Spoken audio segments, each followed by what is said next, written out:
قررت ان انا اغير لهم في الفطار النهارده واعمل لهم طاجن مكرونه بالسجق. الطاجن ده انا عملته لكم قبل كده في الصفحه من فتره طويله باللحمه المفرومه. بسأل على سعر الطاجن النهارده لقيت السعر 50 جنيه، قلت يا نهار ابيض. يلا بينا لايك وشير ومتابعه للصفحه ونشوف احنا عملنا العظمه دي ازاي. جبت حله كده فاضيه، حطيت فيها 3 معالق من الزيت ونزلت عليها ببصلايه وسط.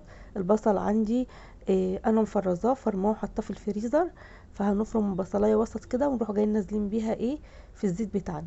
هشوحها كده لحد ما توصل للون الذهبي اللي احنا شايفينه قدامنا دوت كده. وبعد ما يبقى لونها ذهبي هنزل بيها عليها حوالي 5 فصوص من الثوم. تمام كده. هقلب بقى لحد ما ريحه التوم كده تطلع معايا، توصل معايا برضو للون الذهبي زي ما احنا شايفين كده. هكون انا طبعا فرمه حوالي 5 طماطمايات كده كبار، يعني اقل من نص كيلو بشويه. حطاهم في قلب الخلاط كده، فرماهم بشويه ميه، وهروح جايه نازله عليهم، نازله بيهم على الثوم والبصل اللي احنا خليناه ذهبي. تمام.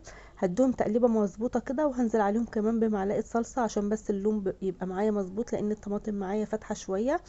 وهنزل بقى بالتوابل بتاعتي اللي انا هذكرها معاكم دلوقتي. مع التقليب طبعا انا بقلب وبدوب كله في بعضه كده زي ما احنا شايفين. هحط هنا بقى فلفل اسود، وهحط ملح وثوم باودر وبصل باودر وشويه كزبره ناشفه، وكمان بابريكا وكمون. تمام كده. انتوا حابين بقى تحطوا اي توابل اضافيه من عندكم، تحطوا حبهان، تحطوا قرفه، مفيش مشكله. انا بالنسبه لي استكفيت كمان حبه 7 بهارات صغيرين كده عشان برضو بتديها طعم حلو قوي. تمام. هقلب كل المكونات دي كده مع بعضها، وهسيبها تغلي غلوتين حلوين كده. هزودها شويه ميه لو لقيتها تقيله. انا هنا زودتها شويه ميه، حسيتها ان هي تقيله شويه، علشان برضو المكرونه نراعي ان احنا المكرونه هتستوي في التخديعه بتاعتنا دي او في الصوص بتاعنا ده. تمام. هنا بقى خلاص مظبوط اهو، غلي معانا وبقى تمام التمام جدا. هجيب بقى نص كيلو السجق بتاعي، انا خدت ربعه بس يعني. النص كيلو السجق عملته طاجن قبل كده بالصوص الابيض، صوص البشاميل الابيض بالجبنه الموزاريلا، ونصه عملته بالطاجن ده. يعني هنا ربع كيلو من السجق بس. جبت الطاجن بتاعي كده، بعد طبعا انا عملت السجق ما حطيتش عليه اي ماده دهنيه ولا توابل ولا اي حاجه خالص، عشان فيه كل التوابل والماده الدهنيه بتاعته. ما ضفتش عليه اي حاجه.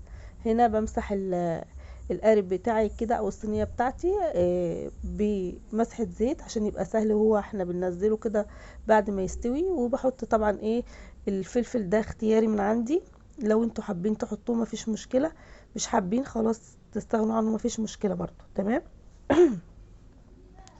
عفوا.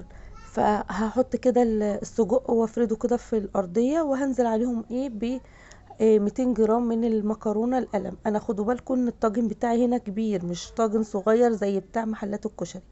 تمام. فكل واحد بقى يعمل على حسب الطاجن اللي هيستخدمه، يعني في طواجن فخار وفي طواجن ألمونيا، فطبعا كل واحد يعمل حساب الطاجن اللي هو هيستخدمه. بعد ما حطيت كده المكرونه، ال 200 جرام مكرونه، نزلت عليهم بكل الصوص اللي انا عملته او الصلصه اللي انا عملتها، وهروح جايه مغطيها كده بورقه زبده الاول، وبعد كده هغطيها بورقه فويل. تمام. ما نحطش ورقه فويل مباشر يا جماعه عشان خطر طبعا على الصحه.